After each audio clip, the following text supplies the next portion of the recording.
Kedatangan Nabi ini yubayyinu lakum, supaya menyatakan bagi kamu katsiran mimma kuntum tukhfuna minal kitab. Mari menyatakan bagi kita, yakni bagi nasab sampai kepada kinanah dan sebagainya juga. Dua-dua ini adalah mulia belaka. Balik pemulia, balik ayah dia pemulia. Dengan sebab itu kita sebagai orang Islam, kita dapat daripada pengajaran Nabi kita Muhammad sallallahu alaihi wasallam, nak kita faham kata masalah ni kita tak boleh bawa main-main. Masalah ni kita tak boleh kita nak memudah-mudahkan. Supaya kata kita tadi itu nak hijau agama, pastilah kita nak ada asas yang gagah, ada asas yang kuat, supaya kata kita boleh menerangkan kebenaran melalui lidah kita dengan cara bagus. Dan sebagai ayat yang ada di dalam surah At-Taubah 128, Allah Subhanahu wa taala telah firman, laqad ja'akum, sesungguhnya telah datang kepada kamu ayuhan nas, Arabiyyihim wa a'jamiyyin, orang Arab atau orang bukan bangsa Arab. A'jami masuklah kita Melayu dan sebagainya. Qad ja'akum, laqad ja'akum, sesungguhnya datang kepada kamu rasulun. Rasul ni apa pengertian rasul? Yakni seorang lelaki yang beriman kepada Allah Subhanahu wa taala, yang dia itu pegang surat kiriman risalah daripada Allah Subhanahu wa taala kepada manusia. Itu rasul. Ditulis insya-Allah. Balik kepada cerita yang soalan yang dikemukakan oleh moderator tadi, saya memetik firman Allah Subhanahu wa taala, a'udzubillahi minasyaitonir rajim, innal ladzina amanu wal ladzina hajaru wa jahadu fi sabilillah ulaika yarjuna rahmatullah wallahu ghafurur rahim. Shadaqallahul azim. Yang bermaksud sesungguhnya orang-orang yang beriman, berhijrah serta berjihad di jalan Allah, itulah dia orang-orang yang mengharapkan rahmat daripada Allah Subhanahu wa taala, dan Allah itu Maha Pengampun lagi Maha Penyayang. Kalau kita merujuk kepada soalan yang dikemukakan oleh moderator tadi, yang saya tahu bahawa moderator sendiri merupakan soalan yang begitu mendalam ilmunya.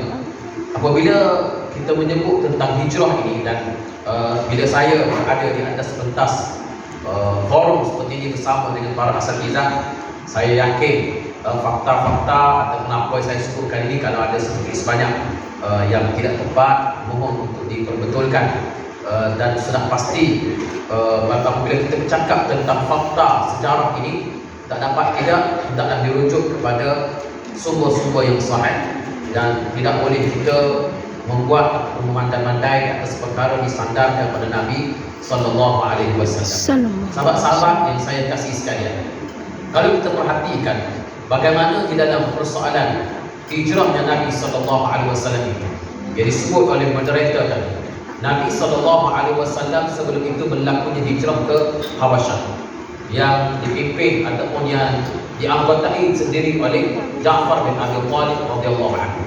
Dan apabila ini hijrah ke Habasyah ini ialah kali yang pertama yang melibatkan umat Islam, dan kali kedua percubaan Nabi SAW untuk membawa hijrah atau membawa kalimah dakwah itu ke Taif juga berlaku. Bagaimana perjuangan ataupun percubaan Nabi untuk bawa ini ke Habasyah dan ke Taif, sehinggalah kedua-duanya ini tidak percaya. Kalau ke Habasyah ia merupakan satu hijrah, dan kalau ke Taif usaha dakwah Nabi untuk pergi ke Taif. Kedua-duanya ini tidak dipilih oleh Allah Subhanahu wa taala untuk menjadi bumi yang tertegaknya hijrah Rasul sallallahu alaihi wasallam. Kenapa ia berlaku? Dan kenapa kalau kita melihat kepada fakta-fakta ataupun melihat kepada peristiwa-peristiwa yang membawa kepada peristiwa hijrahnya Nabi sallallahu alaihi wasallam ini, kalau kita selusuri peristiwa-peristiwa yang berlaku sebelum itu, kita akan dapati berlakunya Amul Huzn, yaitu tahun kesedihan. Wafatnya atau matinya Abu Talib, pak saudara Nabi sallallahu alaihi wasallam, matinya Khadijah radhiyallahu anha, isteri Nabi sallallahu alaihi wasallam, dengan pandangan yang terbuka. Sudah pasti Islam itu sendiri adalah merupakan satu agama yang tidak boleh diwakili oleh mana-mana kelompok sahaja yang mendakwa dia sahaja Islam, yang mendakwa bahawa dia sahaja yang Islam ataupun dia sahaja yang betul. Tak bersama dengan saya, confirm tidak Islam. Contoh, tidak bersama dengan saya, confirm bukan Islam. Sedangkan wahana ataupun pentas Islam itu sendiri adalah terbuka. Kadang-kadang ada setengah orang dia selesa untuk berada menggerakkan usaha dakwah ini melalui cara dia, melalui kaedah dia. Sebagai seorang yang menggerakkan sekolah, dia dengan sekolahnya sebagai contoh. Orang yang menggerakkan madrasah dengan madrasah. Orang yang menggerakkan usaha pendidikan dengan usaha pendidikan. Orang yang berada dalam dunia politik, dia tahu, dia rasa bahawa dengan politik yang dia gerakkan ini boleh membantu bertertegaknya sebuah kerajaan yang mendaulatkan agama Allah Subhanahu wa taala, maka dia dengan usahanya. Tetapi tidak boleh mana-mana orang yang berada pada cabang-cabang ini memperlekehkan dan merendahkan orang-orang yang lain. Kerana ia sentiasa saling bantu-bantu di antara satu sama lain. Dia sentiasa saling bantu-bantu di antara satu sama lain. Justru apabila kita melihat kenapa Islam ini memerlukan ataupun Islam ataupun kenapa bumi Habasyah dan bumi Taif itu tidak dipilih, kerana penduduknya belum bersedia untuk menyerahkan diri untuk berada bersama-sama dengan Nabi SAW. Kerajaan Najasyi, walaupun sebahagian ulama mungkin menyatakan bahawa dia seorang Islam dan Nabi sendiri apabila mendengar kematian Nabi minta untuk bangun untuk menghormati kematian Najasyi. Tetapi mungkin Najasyi itu sendiri adalah merupakan seorang Muslim, tapi bukan negara. Kerajaannya tidak diberikan kepada Nabi SAW. Apatah lagi orang-orang Taif yang menolak dakwah Nabi SAW. Berbeza dengan bumi Yasrib atau bumi Madinah yang menyerahkan diri mereka, penduduk mereka bersedia untuk menerima Nabi SAW. Jadi sudah tentu dalam konteks ini kita perlu memahami bahawa Islam ini bukan hanya sekadar kita berada di tempat-tempat atau menggerakkan di cabang-cabang tertentu sendiri, tetapi ia perlu kepada situasi bernegara. Dan situasi bernegara ini tidak boleh dibentuk dengan cabang siasat semata-mata, tetapi hendaklah dibentuk dengan kefahaman. Penggerak-penggerak, dan saya yakin di hadapan saya ini asatizah-asatizah yang menggerakkan madrasah, yang menggerakkan cabang-cabang dakwah, bekerja dalam usaha mereka masing-masing, dan kita akan bertemu pada titik yang terakhir, iaitu menegakkan kerajaan yang diredai oleh Allah Subhanahu wa taala. Terima kasih. Ini subur dengan ilmu, dakwah dan senantiasa terbuka.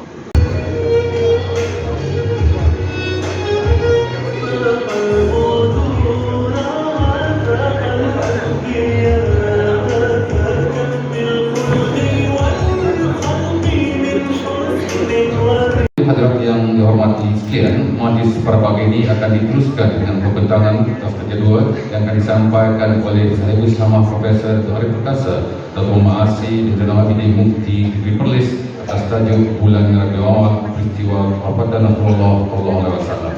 Majlis dengan ini mempersilakan. Wa nastaghfiruh wa na'udzu billahi min shururi anfusina wa min sayyiati a'malina. Man yahdihillahu fala mudilla lahu wa man yudlil fala hadiya lahu. Asyhadu an la ilaha illallah wahdahu la syarika lahu wa asyhadu anna Muhammadan abduhu wa rasuluh. Amma ba'd. Laknat Allah kepada Yahudi dan Nasara yang mengambil kubur Nabi mereka menjadi masjid. Nabi bagi amaran, Nabi tahu akan ada umat Islam yang akan membesarkan kubur.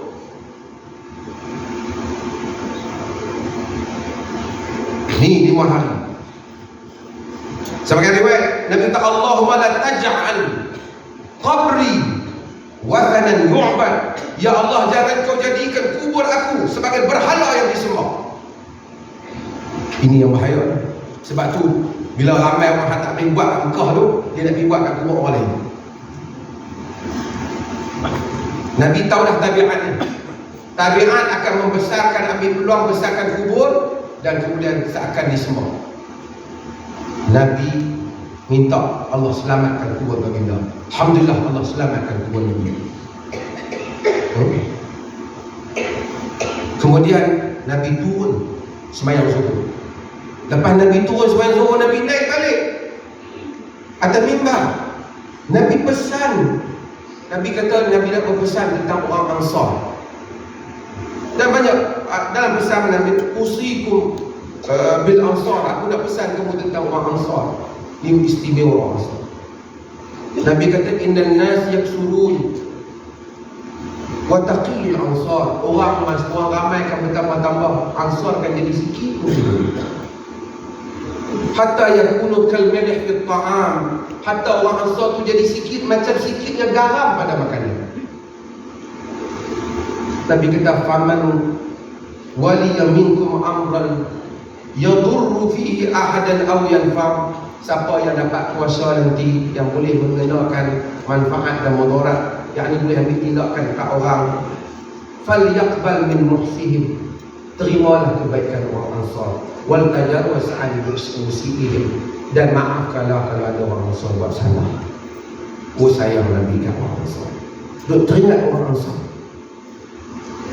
Kemudian Nabi SAW sebut inna Allah khayyara 'abdan baina dunya wa ma 'indahu fakhtara dhalika 'abda ma 'inda Allah. Allah Taala bagi pilih seorang hamba antara dunia dan apa yang ada di sisi Allah. Hamba itu pilih apa yang ada di sisi Allah. Abu Bakar menangis.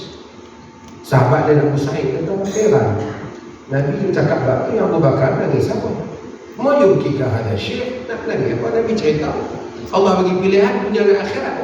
Ada hamba pilih akhirat.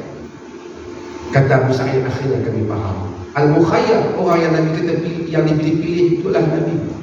Dan Abu Bakar orang yang paling tahu di kalangan itu. Maksud Nabi dah bagi tahu, Allah bagi pilih dah kat dia, kat baginda sallallahu alaihi wasallam, dan kemudian Nabi sallallahu alaihi wasallam pilih untuk balik akhirat. Hari yang keempat, sebentar panjang. Hari keempat ada kita isu seperti nanti Aisyah kata, la abghitu ahadan bihauni maut. Aku tak akan rasa cemburu tengok satu orang mudah mati. Ba'da ma ra'aitu alladhi syiddat allati mata fiha Rasulullah, syiddat maut Rasulullah. Setelah aku melihat beratnya wafat Nabi. Kerana ringan mati, mudah mati dan susah mati bukan pengukur kepada keredaan Allah. Semua orang kata Allah pergi pun senang, bagus itu. Orang jahat ataupun penjamun jahat, sekali pancung langsung tak sakit apa, mati juga. Bukan pengukur. Tapi saya bukan nak sebut tu, ini panjang. Inilah kuliah Alhamdulillah. Nabi sakit. Bila Nabi sakit, Nabi tanya, asfallan nas. Pasal Nabi bayang maghrib. Bila nak sembahyang Isyak, Nabi tanya asfallan nas. Orang dah sembahyang lah tanya Aisyah. Sahabat-sahabat semua kata, la hum yantaziruna, mereka tak sembahyang ya Rasul. Sekarang terputusnya urat nadi aku min dzalika sum, disebabkan racun tersebut. Tahniah diucapkan kepada Jabatan Mufti Negeri Perlis, Majlis Agama Islam dan Adat Istiadat Negeri Perlis, Jabatan Hal Ehwal Agama Islam Perlis, Jabatan dalam Kerajaan Negeri dan semua pihak yang terlibat secara langsung maupun tidak langsung dalam memastikan kelancaran program hebat ini. Hadirin hadirin, bukan saja dihormati sahabat dan pengikut, malah Rasulullah SAW turut dihormati dan digeruni musuh Islam. Sehingga hari ini ajaran baginda sudah dapat disebarkan ke seluruh pelosok dunia. Dalam hal ini Allah Subhanahu wa taala telah berfirman dalam surah Al-Ahzab ayat 21 yang bermaksud, sesungguhnya pada diri dan pribadi Rasulullah SAW itu terdapat suri teladan yang mulia untuk diikuti. Melalui firman Allah Subhanahu wa taala ini dapatlah kita pahami bahawa Rasulullah SAW adalah individu yang mulia, perlu dicontohi dan diikuti bukan sahaja oleh umat Islam tetapi seluruh umat manusia. Menjadi sunnah buat kita untuk mengikuti setiap perincian apa yang Rasulullah SAW lakukan. InsyaAllah setiap apa yang kita contoh itu akan menatijahkan pahala berganda buat kita, insyaAllah. Hal ini